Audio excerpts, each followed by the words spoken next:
یہ چینل بات کرتا ہے اٹھا کے منہ بھی شاہوں سے، جہاں کو باخبر کرتا ہے یہ مفلس کی آہوں سے۔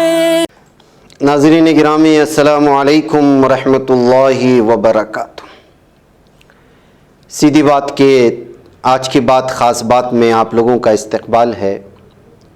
ناظرین گرامی، میں انصار عزیز ندوی اس وقت دن بھر سے آئی ہوئی کچھ اہم ترین خبروں کی تفصیلات لے کر کے حاضر ہوا ہوں۔ تفصیلات میں جانے سے پہلے آپ کو اطلاع کر دوں کہ آج کا ایک پرائم ٹائم شائع ہو چکا ہے جس میں اہم ترین خبروں پر تبصرہ ہوا ہے۔ جن احباب نے نہیں دیکھا جائیں دیکھیں، دوسروں تک پھیلانے کی کوشش کریں، لنک کو شیئر کریں۔ ادارے کی مضبوطی ناظرین گرامی آپ لوگوں کی مضبوطی ہے اور آپ جانتے ہیں کہ آپ کو کرنا کیا ہے۔ پہلی خبر نئی دہلی سے جو آ رہی ہے وہ یہ ہے کہ نئی دہلی میں 2 دہشت گردوں کی گرفتاری کے بعد اتر پردیش کے ضلع ایودھیا میں سیکورٹی بڑھا دی گئی ہے۔ سی او شیلیندر گوتم نے اس سلسلے میں کہا کہ شہر کے حساس چوراہوں پر چیکنگ کی جا رہی ہے۔ ایودھیا میں داخل ہونے والے لوگوں سے شہریت سے متعلق شناختی کارڈ اور آدھار کارڈ بھی مانگا جا رہا ہے۔ نئی سیاسی تاریخ رقم کرنے، اپنی پہچان بنانے، فرقہ ختم کرنے اور قومی اتحاد پیدا کرنے کے لیے ہماری پارٹی سے ہاتھ ملائیے اور ممبر بنیے۔ اسکرین پر دیے جا رہے نمبرز پر مس کال دیں۔ ناظرین، ایئر انڈیا کی فلائٹ میں ایک معمر خاتون ساتھی مسافر پیشاب کرنے ملزم شنکر مشرا کے معاملے کی جانچ جاری ہے اور دہلی کی ایک عدالت میں اس کی سماعت ہو رہی ہے۔ دراصل دونوں مسافروں خاتون اور ملزم کی سیٹ نمبروں کو لے کر کیس میں ایک نیا موڑ آ گیا ہے جس نے کچھ سوالات پیدا کر دیے۔ بتاتے کہ مشرا پر گزشتہ سال 26 نومبر کو ایئر انڈیا کی نیویارک نئی دہلی فلائٹ میں نشے کی حالت میں خاتون ساتھی مسافر پیشاب کرنے کا الزام ہے۔ خاتون کی شکایت پر دہلی پولیس نے 4 جنوری کو ملزم کے خلاف FIR درج کی تھی، لیکن اب ٹکٹ اور ٹکٹ پر لیے ہوئے سیٹ پر لیے ہوئے ناموں میں اور اس میں اختلافات کو لے کر کے اب اس کیس میں نیا موڑ پایا گیا ہے۔ ناظرین گرامی، مرکزی وزیر مملکت MOS اشونی چوبے کے قافلے میں شامل ایک گاڑی اتوار کو حادثے کا شکار ہو گئی ہے جس میں کئی پولیس اہلکار زخمی ہوئے۔ حادثہ اس وقت پیش آیا جب مرکزی وزیر بکسر سے پٹنہ جا رہے تھے۔ وزیر نے ٹویٹر پر ویڈیو شیئر کی جس میں وہ اسکاٹ گاڑی کی معائنہ کرتے ہوئے دیکھے جا سکتے جو حادثے میں الجھ گئی تھی۔ وزیر موصوف نے ٹویٹر پر لکھا کہ بکسر سے پٹنہ جاتے ہوئے کورنسرائے پولیس اسٹیشن کاٹ مراؤ کے متھلا نارائن پور روڈ کے پل کی نہر میں حادثے کا شکار ہو گئی تھی۔ ناظرین، ادھر دہلی اسمبلی کا 3 روزہ سرمائی اجلاس پیر کی روز ہنگامے کے بعد ملتوی ہو گیا۔ اس کے بعد دہلی کے وزیر اعلیٰ اروند کیجریوال ٹیچرز ٹریننگ کے ایشو پر اپنے اراکین اسمبلی کے ساتھ ہاتھوں میں تختیاں لے کر ایل جی ہاؤس کے لیے روانہ ہو۔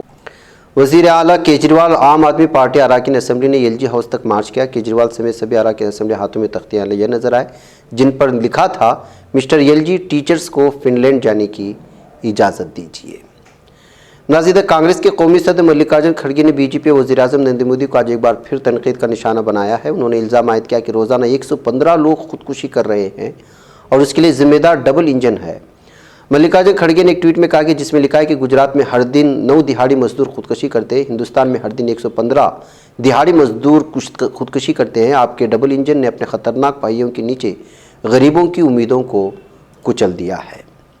ناظرین، سپریم کورٹ نے اتراکھنڈ کے جوشی مٹھ بحران کو قومی آفت قرار دینے کے لیے مداخلت کے مطالبے والی عرضی پر غور کرنے سے انکار کر دیا ہے۔ سپریم کورٹ نے عرضی دہندہ کو مشورہ دیا کہ اتراکھنڈ ہائی کورٹ جائے اور اپنی بات وہاں رکھے۔ قابل ذکر بات یہ ہے کہ سوامی اومکتیشور آنند سرسوتی نے عرضی داخل کی تھی جسے چیف جسٹس DY چندرچوڑ اور جسٹس PS نرسمہا اور جسٹس JP پاردیوالا کی بینچ نے سننے سے انکار کر دیا تھا۔ ناظرین، اتوار کی شب تقریباً 600 تیرتھ یاتری مغربی بنگال کے گنگا ساگر میں ایسے پھنسے کہ ان کی جان حلق میں آ گئی ہے۔ جب انتظامیہ کو تیرتھ یاتریوں کے پھنس جانے کی خبر ملی تو ان کے بچانے کے لیے کوششیں شروع کی گئی ہیں، حالانکہ پیر کی صبح تک ریسکیو کا عمل پورا نہیں ہو سکا۔ 2 ہوور کرافٹ تیرتھ یاتریوں کو ریسکیو کرنے کے لیے بھیجے گئے۔ امید کی جا رہی ہے کہ جلد ہی سبھی کو حفاظت وہاں سے نکال لیا جائے گا۔ ناظرین، ازدواجی عصمت دری شریک حیات کے ذریعے جبراً جسمانی رشتہ بنانے کو جرم قرار دینے کا مطالبہ کرنے والی کئی عرضیوں کو سپریم کورٹ نے سماعت کے لیے منظور کر لیا ہے۔ اس معاملے میں عدالت عظمیٰ نے مرکزی حکومت سے 15 فروری تک جواب بھی طلب کیا ہے۔ عدالت مارچ میں اس معاملے کی سماعت کرنے پر متفق ہوئی ہے۔ چیف جسٹس DY چندرچوڑ اور جسٹس PS نرسمہا اور JB پاردیوالا کی بینچ نے مرکز کی نمائندگی کر رہے سالسٹر جنرل تشار مہتا سے 15 فروری 2023 کو یا اس سے پہلے معاملے میں جوابی حلف نامہ داخل کرنے کو کہا ہے۔ تشار مہتا نے کہا کہ اس معاملے میں قانونی معاملات کے علاوہ سماجی معاملات بھی ہوں گے۔ ناظرین، ادھر الیکشن کمیشن تارکین وطن ووٹروں کو ریموٹ ووٹنگ کی سہولت فراہم کرنے کے لیے کام کر رہا ہے۔ الیکشن کمیشن نے آج سیاسی جماعتوں کو ریموٹ EVM سے جڑے پروٹوٹائپس کے مظاہرے کے لیے مدعو کیا ہے۔ کمیشن نے 8 تسلیم شدہ قومی جماعتوں اور 57 تسلیم شدہ ریاستی جماعتوں کو مدعو کیا۔ اس دوران الیکشن کمیشن کی ٹیکنیکل ایکسپرٹ کمیٹی کے ارکان بھی موجود ہوں گے۔ ناظرین، ادھر جموں کشمیر کے راجوری ضلع میں ایک نوجوان کی موت کے بعد اسسٹنٹ سب انسپکٹر سمیت 3 پولیس اہلکاروں کو معطل کر کے تحقیقات کا حکم دیا گیا ہے۔ ذرائع نے بتایا کہ ہفتے کی شام کو راجوری میں 23 سالہ شیر سنگھ ولد چتر سنگھ کی موت واقع ہونے کے خلاف مقامی لوگوں نے سڑکوں پر آ کر احتجاجی مظاہرے کیے اور پولیس پر لاپرواہی برتنے کا الزام عائد کیا ہے۔ ناظرین، افغانستان میں یکبستہ موسمی حالات کی وجہ سے 24 افراد منجمد ہو کر ہلاک ہو چکے ہیں۔ افغانستان ذرائع ابلاغ کے مطابق حالیہ دنوں میں خاص طور پر ملک کے وسطی اور شمالی علاقوں میں برفانی سردی اموات کا سبب بن رہی ہے۔ اطلاعات کے مطابق بادغیس میں 4 بچوں سمیت 5 افراد، ہرات اور بغلان میں 9 بے گھر افراد، خوست میں 5، فریاب میں 2، جسجان میں 2 اور سارے پول میں 1 شخص منجمد ہو کر ہلاک ہو چکا ہے۔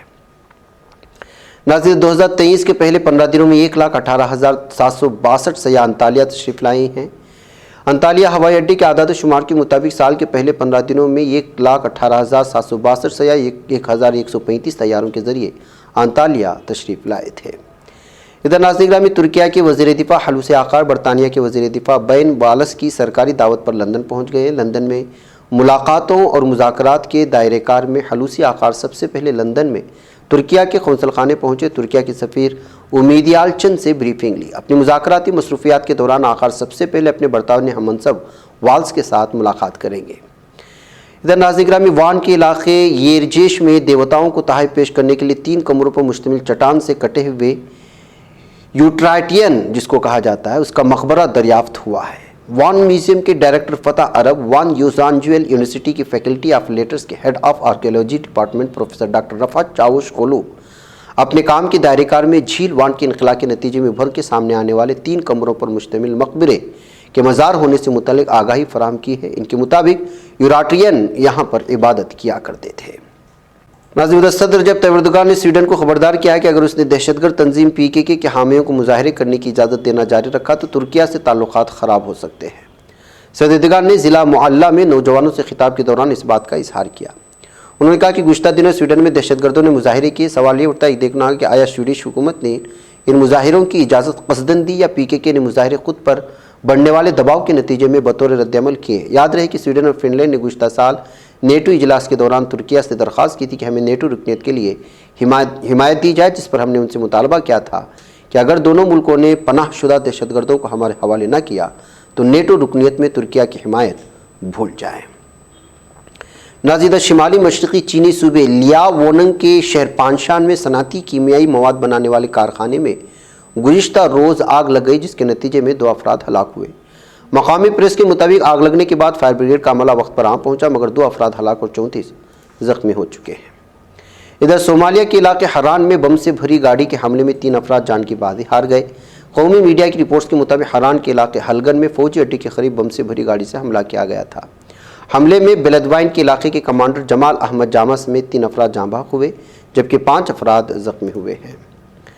ناظرین، دہشت گرد تنظیم داعش نے ڈیموکریٹک ریپبلک آف کانگو کے کسنڈی میں چرچ پر بم حملے کی ذمہ داری قبول کی ہے۔ داعش نے سوشل میڈیا پر ایک بیان کے ساتھ KDC کے مشرق میں یوگانڈا کی سرحد پر واقع کیس ندی میں پروٹسٹنٹ چرچ پر بم حملے کی ذمہ داری قبول کی۔ حکام نے بتایا کہ انہوں نے اس بات پر زور دیا کہ حملہ ڈیموکریٹک الائنس فورسز نے کیا، جو داعش سے وابستہ ہے، پہلے جگہ پر تھا۔ ناظرین، جاپانی اور بھارتی فضائیہ نے ٹوکیو کی شمال مشرق میں ویر گارڈئن 23 نامی مشقیں شروع کر دی ہیں۔ یہ دونوں ملکوں کے درمیان پہلی فضائی مشقیں ہیں، جن میں جاپانی فضائیہ کے 4 عدد F-2 اور 4 عدد F-15 طیارے، جبکہ بھارتی فضائیہ کے 4 عدد Su-30، 2 عدد C-17 کارگو اور 1 عدد IL-78 ایندھن بردار طیارہ شامل ہیں۔ بتایا گیا ہے کہ ان مشقوں کا مقصد 2 طرفہ دفاعی تعاون کو مزید مستحکم بنانا ہے۔ ادھر جنوبی افریقہ کے شہر جوہانسبرگ میں ایک چھوٹا طیارہ حادثے کا شکار ہوا۔ سرکاری ٹی وی چینل SABC کے مطابق حادثہ شہر کے علاقے ناصریک میں پیش آیا تھا، جس میں 3 افراد ہلاک ہوئے۔ حکام نے حادثے کی تفتیش شروع کر دی ہے۔ ناظرین، آج کی بات خاص بات میں اتنا، انشاءاللہ پھر آپ لوگوں سے ملاقات ہوگی۔ مجھے اجازت دیں، والسلام علیکم ورحمۃ اللہ وبرکاتہ۔ یہ چینل حق نگر بن کر کچل دیتا ہے فتنوں کو اگر گندی ہو پالیسی تو مرتے دیکھا کتنوں کو اسی بازار میں بکتے ہوئے دیکھا ہے سپنوں کو سبھی یکساں ہے یہ پیغام دو غیروں کو اپنوں کو وطن اہل وطن کا ہے گلے بے خار